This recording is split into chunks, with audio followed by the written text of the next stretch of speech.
Hello students, I am Anup sir and today I am going to discuss with class 10 about the second chapter work power and energy. Now in this chapter work power and energy today we will be discussing about conversion of energy from one form to another form and conservation of energy. So first of all let us see conversion of energy. Now on your board you can see here I have given you certain notes regarding the conversion of energy. Now what we know is that in our daily life we require energy in various forms.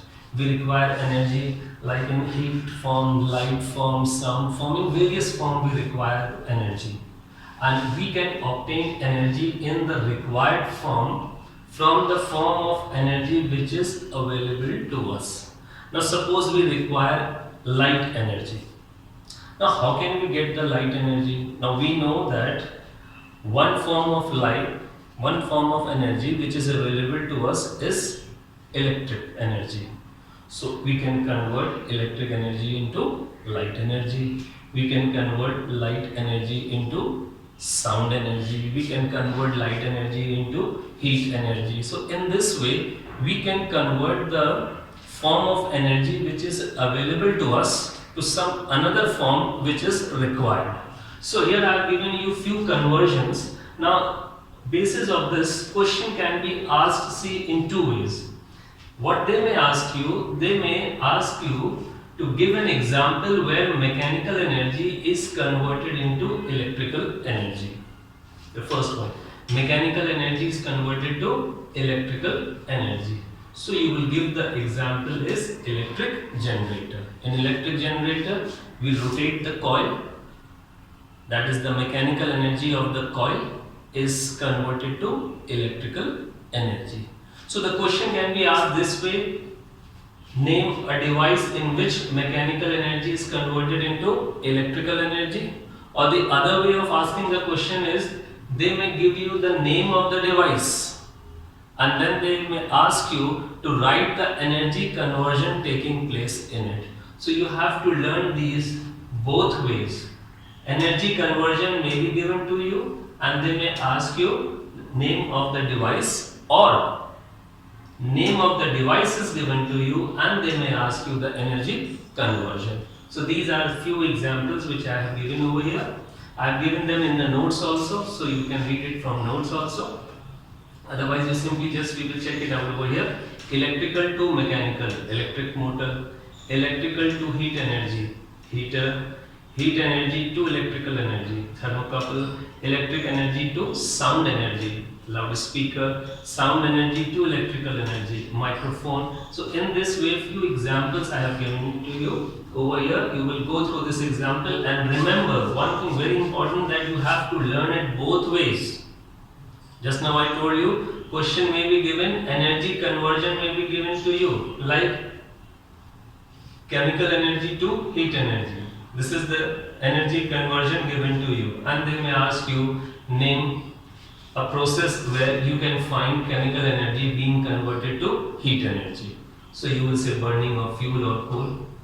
Or they may give you the name of the device and they may ask you what energy conversion takes place over there. Now suppose they give you the name electromagnet, then you will have to write that in electromagnet electrical energy is converted to magnetic energy and so on. So remember you have to learn it both ways. So these were the conversion of energy from one form to another. Whichever form is available to us, we will convert it to the form which is required. Like most of the times in our house, which form of energy is mostly available to us? It is electrical energy. With the help of electrical energy, you switch on the motor. So that is conversion of electrical energy to mechanical energy. With the help of electrical energy, you light on the bulb. So that is the conversion of electrical energy to light energy. With the help of electric energy, you use the geyser. So there you say that electrical energy is converted into heat energy. So in this way, whichever form is available to us, we use that form to get the desired form of energy. So these are the few examples for energy conversion. So you will have to go through these examples. Okay, then we have whenever mechanical energy. Now mechanical energy, you know, it is the sum of potential and kinetic energy changes to other form. It is always in form of kinetic energy and not potential energy. Now we know that mechanical energy is the sum of kinetic and potential. Now whenever mechanical energy is converted into another form, then remember it is always the kinetic energy which is converted to another form. That means if you have mechanical energy in form of stored kinetic energy, in form of stored potential energy, then that potential energy will be first converted into kinetic, and then kinetic will be converted to some another form. So here we have mechanical energy changes to other form is always in form of kinetic and not potential. That means if you have mechanical energy as stored potential energy, so first it will be converted to kinetic and then it will change to any other form. So it is never potential energy which is converted to any other except then kinetic energy. Then what happens during the conversion of energy? During conversion of energy from one form to another desired form, some part of the available energy changes to some other undesired form.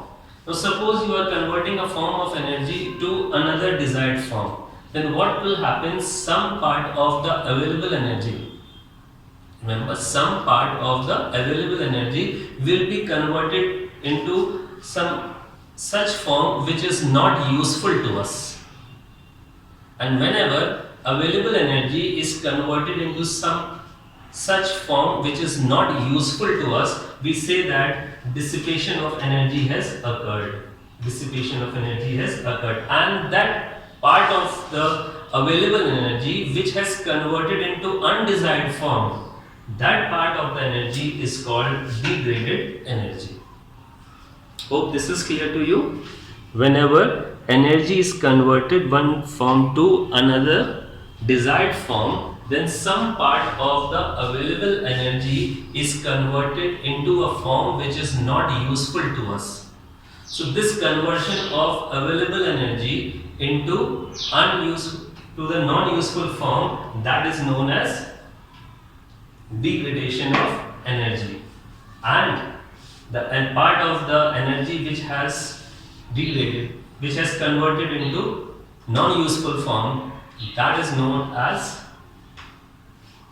degraded energy. Now let us take an example of an electric bulb. Now what happens in electric bulb? Which form of energy is available to us? We say electrical energy is available to us. Now we give electrical energy to the bulb to get the light energy. But when electrical energy is given to the bulb, then this energy is converted into light and heat both. Now light energy from the bulb is useful to us, but the heat energy that we are getting from the bulb is not useful. So this conversion of this conversion of the available form, this is the available form, and it has converted into two forms, one which is useful and the other which is not useful. So this conversion of available energy into non-useful form, this is called dissipation of energy. And that part of the energy which has converted into non-useful form, it is called degraded energy. Hope this is clear to you. So I have given all this in the notes, so you can read it from the notes also. Now we will start with conservation of energy.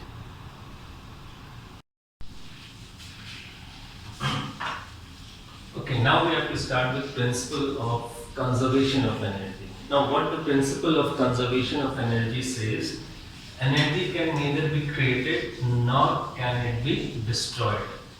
It only changes from one form to the other. Now what is the meaning by this? It only changes from one form to the other.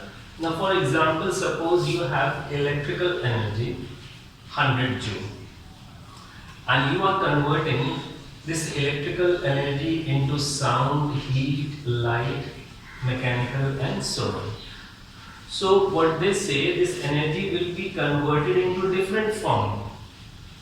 But whatever was the total energy before the conversion and the sum total of the forms formed, their total will remain the same. It was 100 joule before, and after conversion it again remains 100 joule, though it has converted into different forms. So that means it only energy changes from one form to the other, but it cannot be destroyed. Initially it was 100 joule, and after conversion into different forms it again remains 100 joule. Just we have taken an example over here to what the principle of conservation of energy means. Energy can neither be created nor destroyed. Just it can be converted from one form to the other. What do they mean by this? That whatever was the total before the conversion and then the total of the different forms converted will remain the same. Okay, now the conservation of mechanical energy. If there is an interchange between the potential and kinetic, then the total mechanical energy remains constant. Now we know that mechanical energy is the sum of potential and kinetic. Now if they are saying that there is a conversion between these two, then their total will remain constant.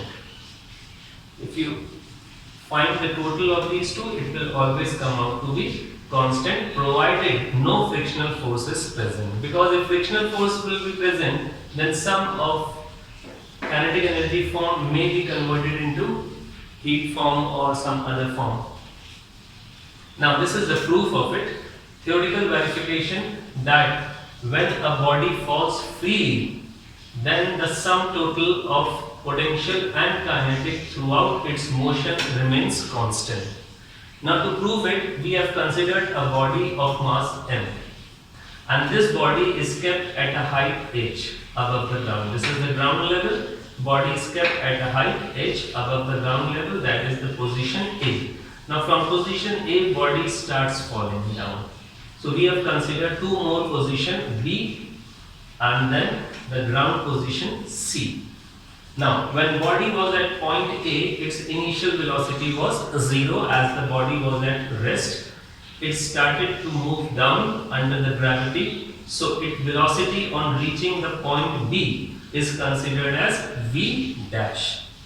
And then on reaching the ground, just when it is about to strike the ground, at that time velocity is V. So now what we are going to do, we are going to calculate total of potential and kinetic at these 3 points, at A, at B and C. And we will find that the total of potential and kinetic at these 3 different points will be same. It will come out to be constant value. Though potential and kinetic will be having the conversion, but their total will remain constant. And now this we have to do by the proving. And this is called theoretical verification of potential and kinetic energy being constant. Sum of the potential and kinetic being constant for a freely falling body. So now let us consider first of all the point A. So we are considering at point A.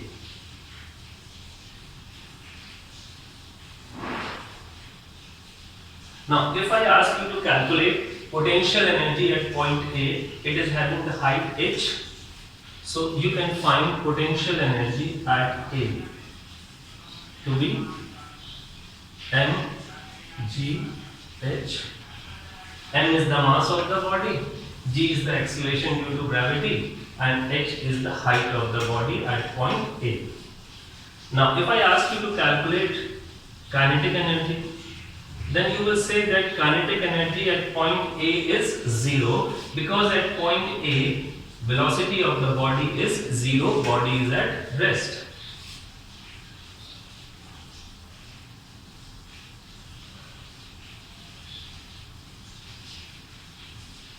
So we will say we have got potential energy, we have got kinetic energy at A. Now let us find total mechanical energy. It is the total of potential and kinetic. So potential is mgh, kinetic is 0. So the mechanical energy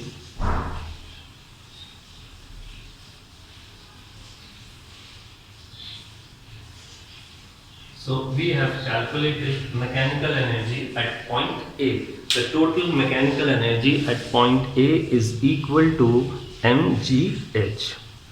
Now we will calculate mechanical energy at point B.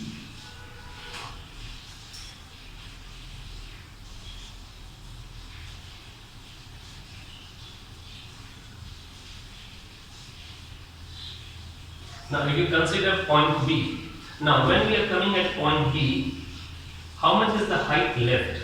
Height left is h minus, total height was h, body has moved down x, so how much height is left? H minus x. So with this height you are going to calculate potential energy. M is the mass, g is the gravity, and height is h minus x. So this is the potential energy at point B. Now at point B, body is in motion. So that means body will be having kinetic energy as well. Now to calculate the kinetic energy at B, first we should know what will be the velocity of the body. So for V dash, or we could name it like this, VB, that is velocity at B.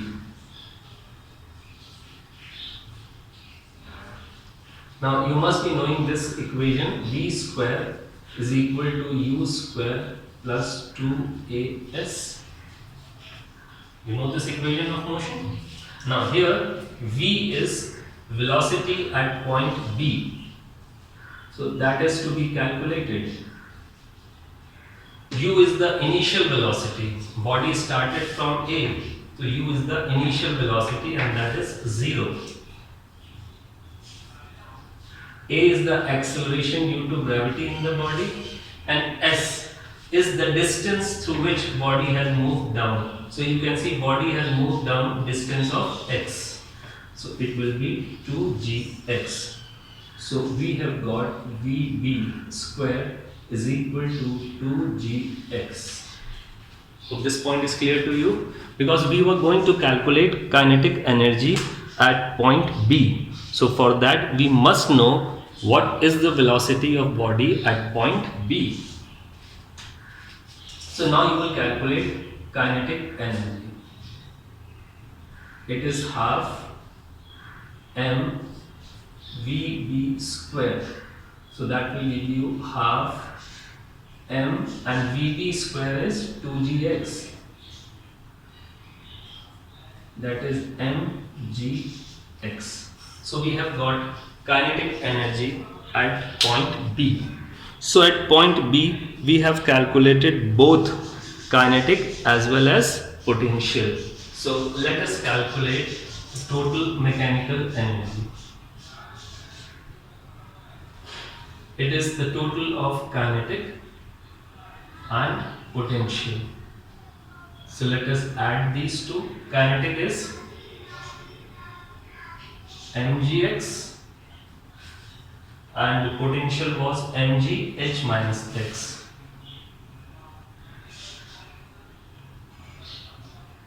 So when you solve this by opening the bracket, this will cancel out.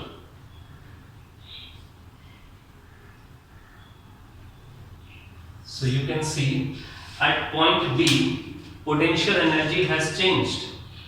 At A it was mgh, whereas at B it is mgh minus x. Potential energy has changed. Kinetic energy at A was 0, but kinetic energy at B is mgx. So kinetic energy has also changed, but their total is coming out mgh, and the same was in at point A. So these two equations shows that whatever was the total potential energy at A, same is the potential energy at B. Body has moved through this distance. Now we will check at the last point also whether the potential energy and the kinetic energy, their total remains the same or not. Up here it's clear to you. We have calculated mechanical energy at point A and at point B. Now coming to at point C.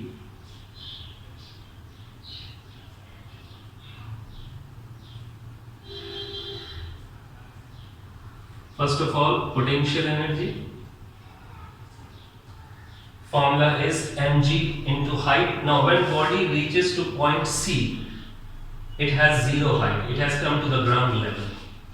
So you will say it is zero, body at ground level.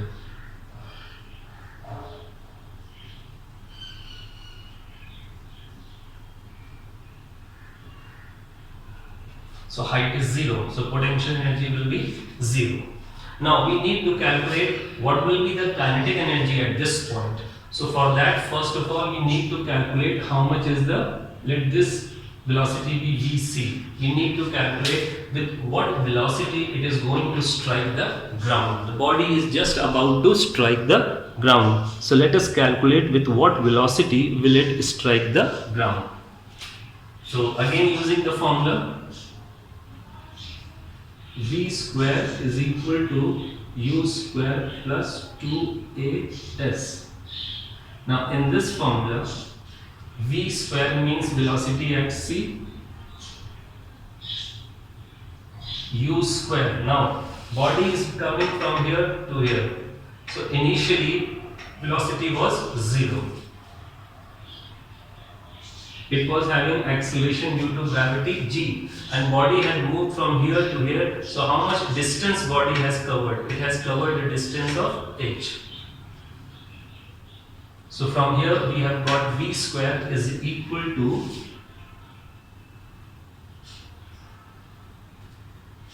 (2gh). Okay. Now let us calculate kinetic energy.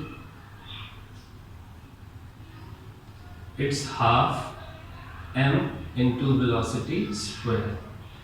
So it's half m, and v square we have calculated as 2gh.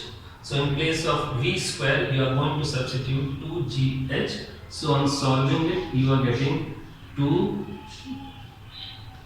this 2 and 2 will cancel. So you are going to get mgh. So at point C, potential energy is 0 and the kinetic energy is mgh. So from here, how much will be the mechanical energy? Potential plus kinetic. So potential is 0, kinetic is mgh. So how much is the total?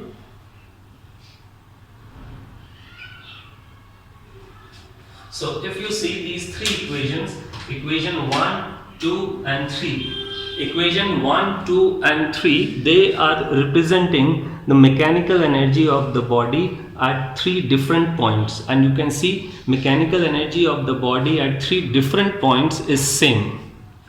mgh, mgh, mgh.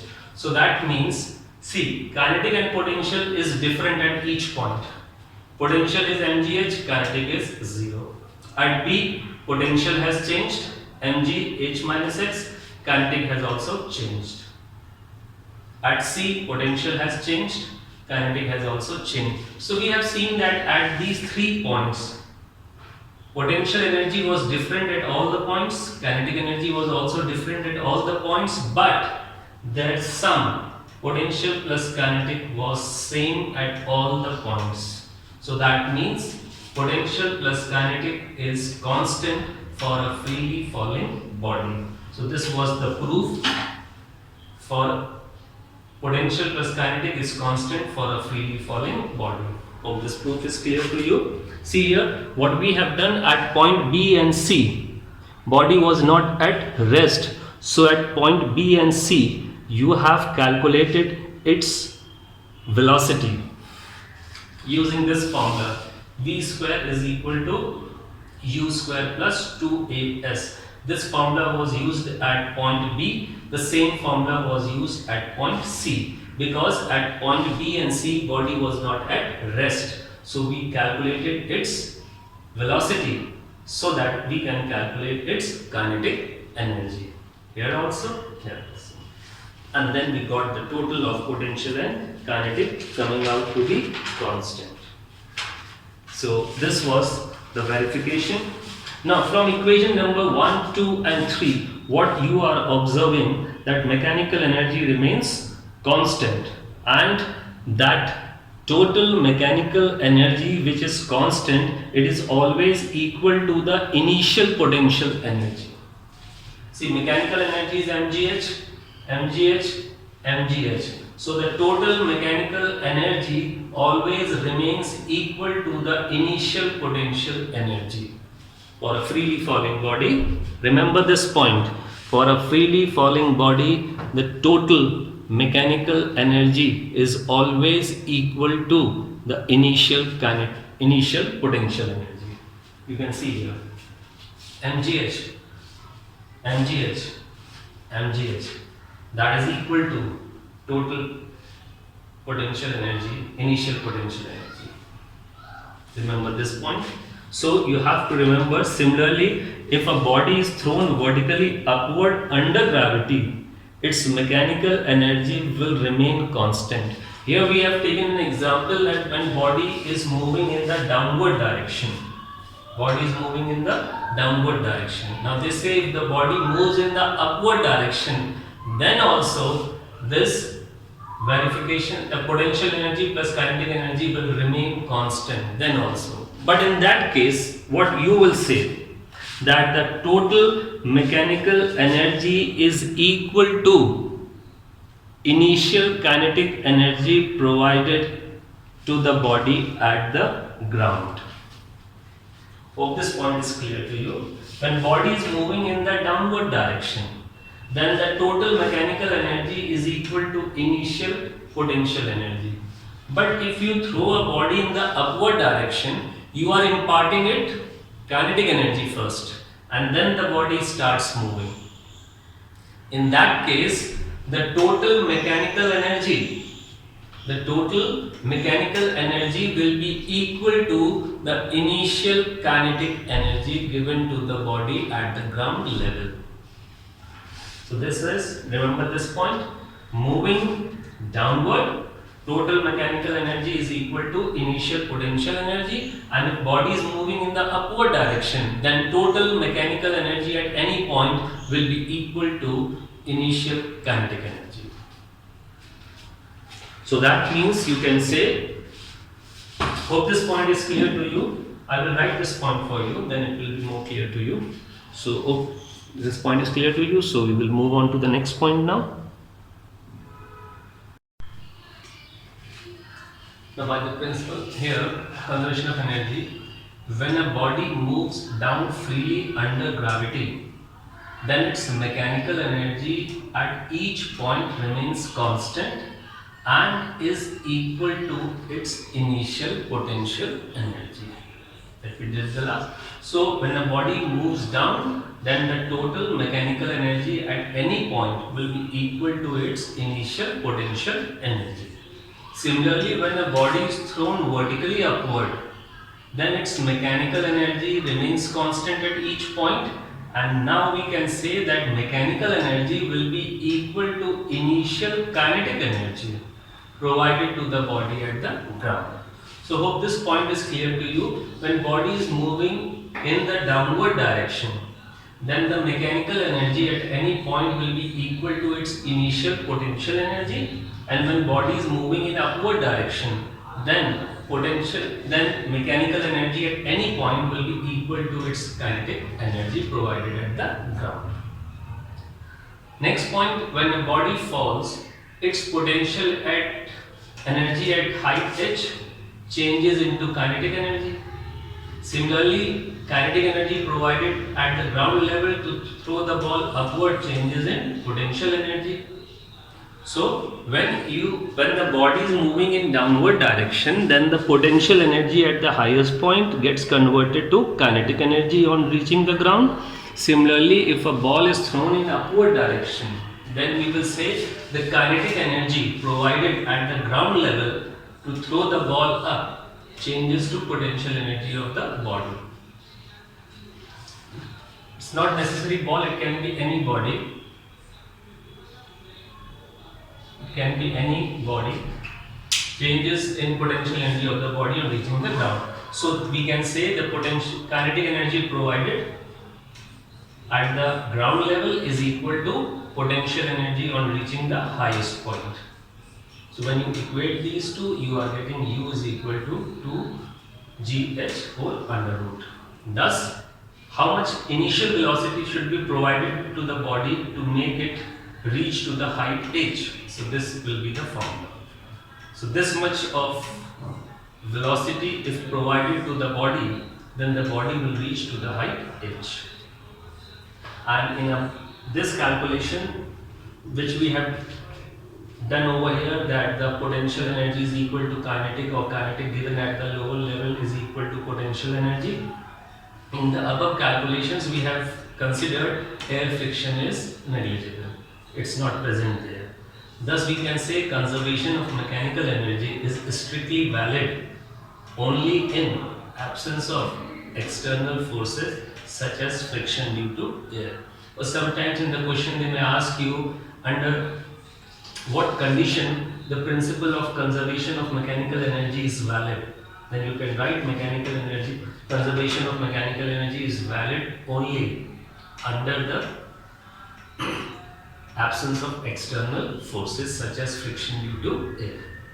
Now here the graph has been given to you. Now let us try to understand this graph. In this graph, if you consider this sketch, this one, which is representing the potential energy, then you can see this graph is rising as the height is increasing. See, this is x-axis which is representing the height. When height is increasing, you can see over here, this graph is moving in the upward direction. So that means as the height increases, the potential energy also increases.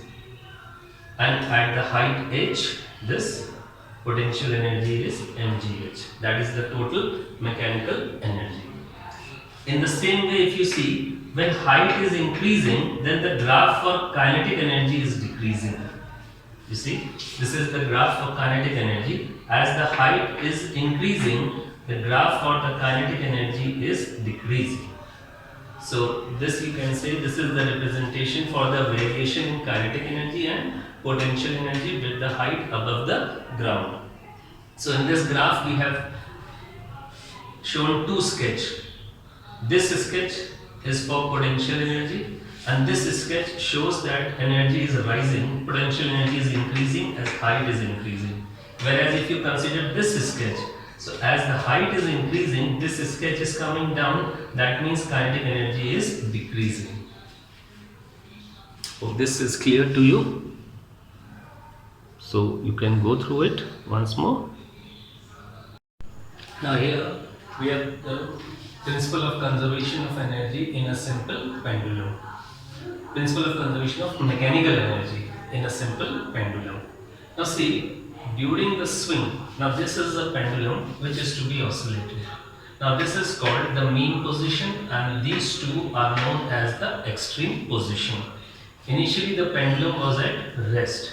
Now this pendulum was raised up to the height c. Now if you are raising the pendulum to height c, to this position, height h, you will get potential energy stored in it, and kinetic energy will be zero because pendulum was raised and it was at rest at this point. Now the pendulum is released. Now as the pendulum is released, as it moves from C to A, its height starts decreasing and its velocity starts to increase. On reaching this mean position, we say that it is at the ground level, so potential energy becomes zero. And if there is no air friction, then whole of its potential energy which was stored in the pendulum is converted into kinetic energy. and then from here the pendulum moves to the other side. Then as it is moving to the other side, it is gaining height. So its potential energy starts to increase and kinetic energy decreases. And when the pendulum reaches to point B, that is its another extreme position, it comes to rest for a moment. And as the pendulum comes to rest for a moment, we will say that its kinetic energy becomes zero, and whole of the kinetic energy is converted into potential energy. And in this way, this process continues. So during the swing at extreme position B and C, the pendulum has only potential energy. Here you can see potential energy. While at mean position A, here, it has only the kinetic energy. At an intermediate position between A and C, or between A and B, if you consider any other position in between these 2 points, then at that point it has height, that means it has potential energy. It is in motion, so it has kinetic energy also. So it has both potential and kinetic, but their total mechanical energy will remain mgh. It will remain constant throughout the swing. And this is strictly true in vacuum when there is no force of friction due to air. So this is how we can apply the principle of conservation of mechanical energy in a simple pendulum. A stone of mass 500 gram is thrown vertically upward with a velocity of 15. Now as you are providing velocity to the stone, that means you are imparting kinetic energy to the stone. So let us calculate initial kinetic energy. Now here mass of the stone given is 500 grams. So we can convert it into kg. 500 upon 1000. That will make it 0.5 kg. That's the mass of the stone. And with what velocity was it thrown up? It was thrown with a velocity of 15 meter per second. So we know the mass of the stone and the velocity with which it was thrown up. So here we can say we are imparting kinetic energy to the stone. So initial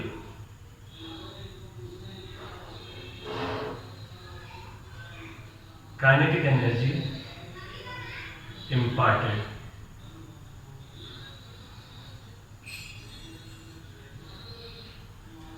Half mv square.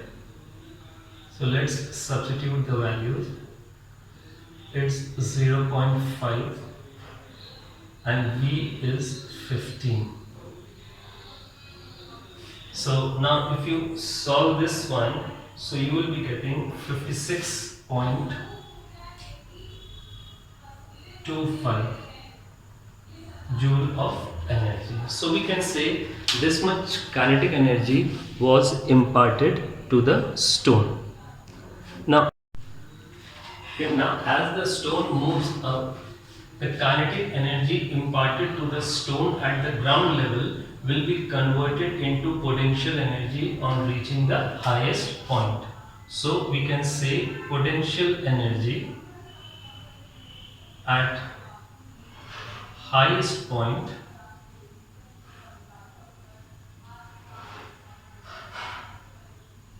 will be equal to kinetic energy imparted initially.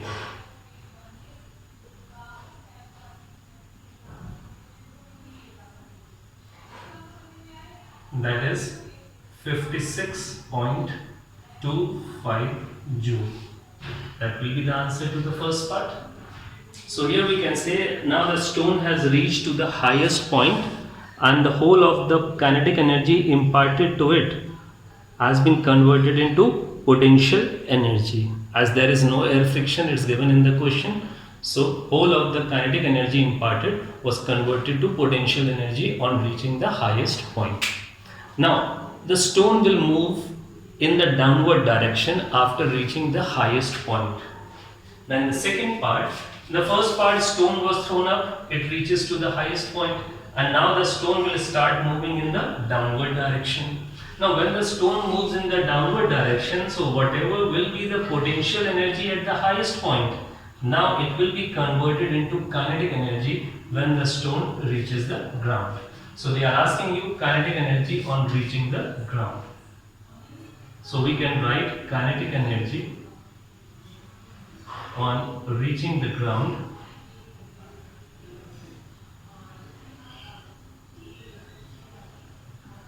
is equal to potential energy at the highest point.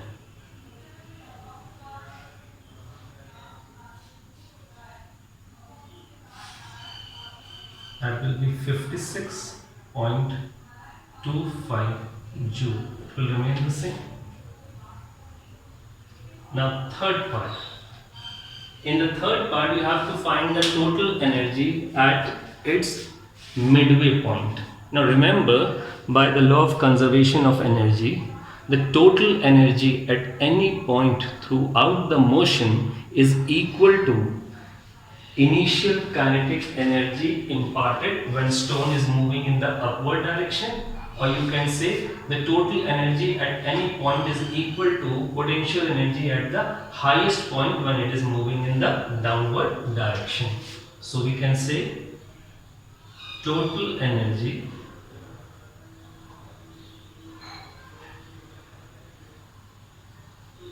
at any point. Now here we are talking about its halfway point. You take any point or you take the halfway point, it doesn't matter, is equal to kinetic energy imparted initially. So that will be equal to 56.25 joule. So in this way we have got the result for the three parts. Here we have applied the law of conservation of energy. The kinetic energy, we know that the total energy at any point is equal to initial kinetic energy if the body is thrown upward, or is equal to initial potential energy if body is moving in the downward direction. So here the initial kinetic energy was 56.25. So that will be the total energy at any point. Hope this is clear to you. So you can pause and note it down. A Skyo weighing 60 kgf. So first of all, you can see its weight is given to you in gravitational units. So from here you can get the mass of the person. So we can say mass of the person, it's 60 kg. That's his mass. It was given in gravitational units, so we have taken mass as kg. Now he jumps from A and moves to B. Now as you can see in the diagram, he is jumping from A and moving to B. That means his height above the ground is decreasing. So if height above the ground decreases for a person, we say that his potential energy decreases, because potential energy depends upon height. So let us see how much will be the change in his potential energy. So let us calculate his initial potential energy.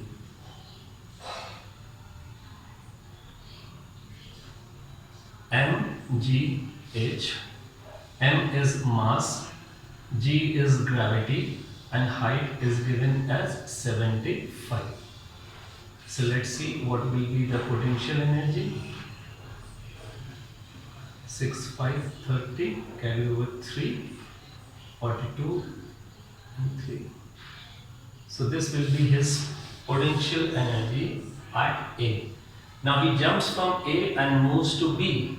Now when he reaches at point B, he is having height of only 15 meters above the ground. So let's calculate potential energy at B. Again using the formula mgh, mass remains the same, gravity is same, but height has changed. His height above the ground is 15 only. And then 15 into 6 will give you 90. So how much is the change? Now change here you can see height is decreasing, so that means potential energy has decreased. So change in potential energy, and that is decrease. His potential energy is decreasing. So from initial you will subtract his energy at B and you will get 36,000 joule. This is his potential change in potential energy. This is not the potential energy at B, but this is the change in his potential energy. Potential energy at B was 9,000. So we have subtracted and we have got 36,000 as the change in potential energy, or you can say decrease in potential energy. Now this decrease will be converted. We know energy cannot be destroyed. It can be converted from one form to another form. So whatever is the loss in potential energy, it will be converted into some another form. Now what the question says in second part, 75% of the energy loss. So that means 75% of this becomes kinetic energy. So the second part says 75% of the energy loss, and this is the energy loss. Change in energy, this is the loss. So 75% of loss, this is the loss, is converted into kinetic energy. This is given to you in the question. See here, 75% of the energy loss. So 75% of energy loss, this is energy loss, is converted into kinetic energy. So that will be equal to kinetic energy. Now let us solve it.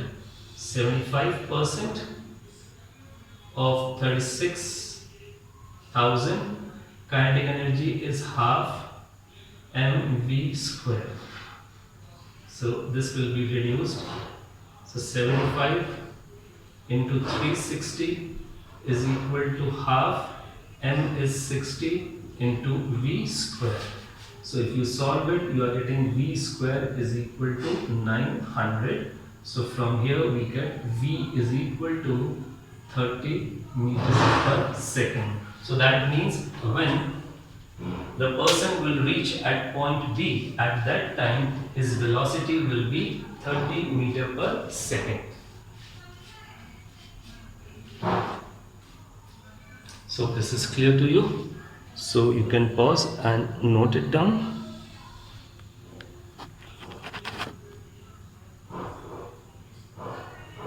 Say the bob of a simple pendulum is imparted a velocity of 5. Now imparting velocity to a bob means you are imparting it kinetic energy. Now here the mass of the bob is not given, so let mass of bob be equal to m. Velocity is given.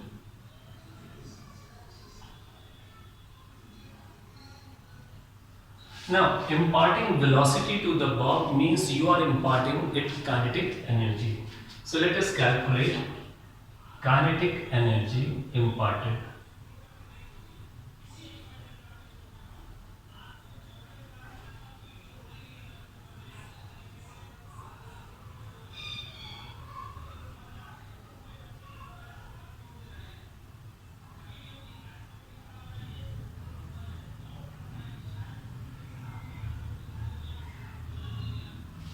So we are getting kinetic energy in terms of m because mass was unknown to us. So we have calculated what amount of kinetic energy have been imparted to the bob.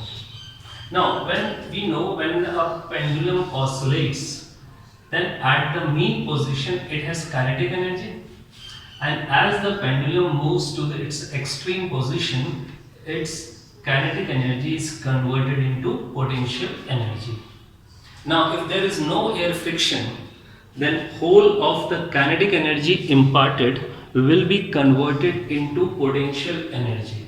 But if there is air friction, then some part of it will be lost and will be converted into heat energy, and the remaining will be converted into potential energy. Now in this question there is air friction, and how much amount of energy is being lost to overcome that friction. So as the question says that it rises, and on reaching at its extreme position 60% of the energy is lost. Now here there is air friction, and because of that 60% of energy is being lost. If 60% energy is lost, so that means only 40% of the kinetic energy is being converted into potential energy. So here, as 60% of kinetic energy is used against friction, therefore only 40% of kinetic energy converts into potential energy. So we will apply this condition. 40% of kinetic energy. So how much is kinetic energy? 12.5. So 40% of this is kinetic energy will be converted into potential energy, and the formula for potential energy is mgh. So let's see the calculation. 40% of 12.5 m is equal to m. G is given as 10, and we have to find h, height. This will cancel out here. This also cancel out. So 4 into 12.5 will give you 50, and 50 upon 100 will give you 0.5.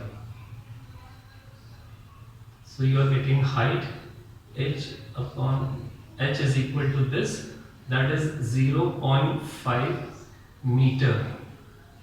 You converted, you have got all the values in SI unit, so you have got height in meters. So if you want, you can convert it into centimeter also, that is 50 centimeter. Okay, here m was not given, so we took mass as m.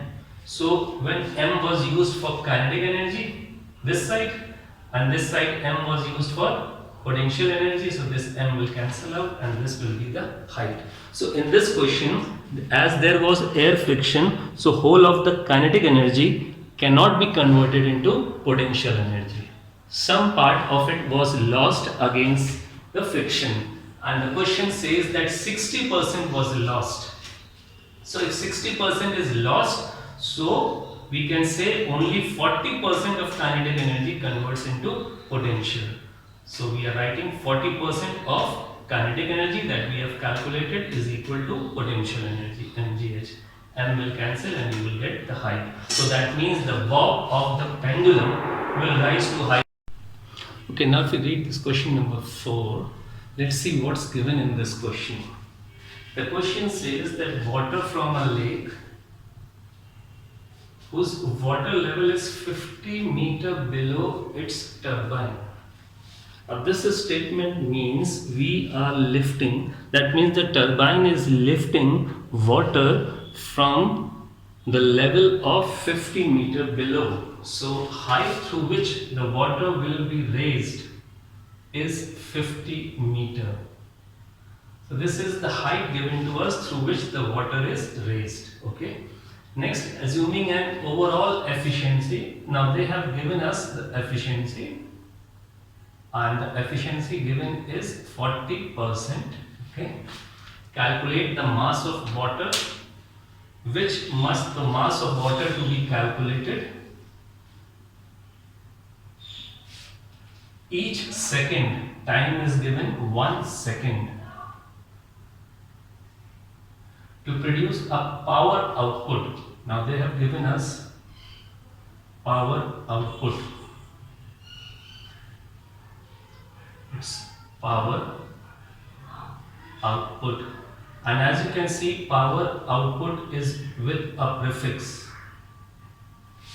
Power output is with the prefix which is mega, and the meaning of this prefix is 10 raised to power of 6. So we can say power output is 10 raised to power of 6 watt. Hope this much is clear to you. Now first of all, from power output, let's see what we can calculate. We can calculate from power, we can calculate work output. So let's calculate work. Now see, from power you can calculate work. If it's power output, so you can calculate work output. Now what will be the formula? Now if you see, we know for power formula is work upon time. So for work it will be power into time. So power output is 10 raised to power of 6. Time is 1 second. So it will be 10 raised to power of 6, and work will be in joule. So here formula for power is work upon time. So from here we have arranged the formula for work. Work is equal to power into time. It was power output, so we got work output. Power into time, and we got the work output. Okay, now with work output, let's see what can be calculated. Now efficiency is given to us. So let us write the formula for efficiency. Efficiency is equal to work output upon work input, and if it's percentage, so into 100. This is the formula for efficiency. Now in this formula, let us substitute the values. Efficiency is 40. Work output is 10 raised to power of 6. We need work input. And then into 100. Work output upon into 100. Now let's cross multiply and see what will be the work input. So work input. This will be 10 raised to power of 6 into 100 upon 40. So if you reduce it, you are getting 2.5 into 10 raised to power of 6 joule. So this you have got work input. So this is clear to you. First of all, work output was given, so we use the formula for power output was given, so with the help of that we have calculated work output. Then efficiency was given. Efficiency is work output upon work input into 100. We substituted the values and we got work input. Now here what machine is doing? Machine is doing work against gravity. Now remember, whenever a machine does work against gravity, then what is the formula for work done? So work formula is mgh. Hope this is clear. Machine turbine is lifting the water. So whenever a body is lifted, machine does work against gravity. So work formula will be mgh. Now in this formula, how much is work? It is 2.5 into 10 raised to power of 6 is equal to m. How much is the mass? Mass is to be calculated. How much is gravity? Gravity is 10. How much is height? It's 50. So from here we will be calculating mass 2.5 into 10 raised to power of 6 upon, it will be 10 into 50. And now you will solve it to get the mass. So when you solve it, so what will be the result of solving this? So let's apply the result to 1022, it will give you 5000 kg. So what mass of water was lifted? 5000 kg of water was lifted. Hope this is clear to you. So here you can see the working from the starting. Power output was given to us with a prefix mega. That means 10 raised to power of 6. Now from power output we calculated work output, power into time. Then we applied the formula for efficiency and we got work input. Now as the machine is lifting water against gravity, so work formula will be mgh. So applying that formula, we have got what mass of water will be lifted. It will be 5000 kg. So you can pause and note it down. So now with this we end the chapter work, power and energy. So the next, now we will be starting with the chapter machines.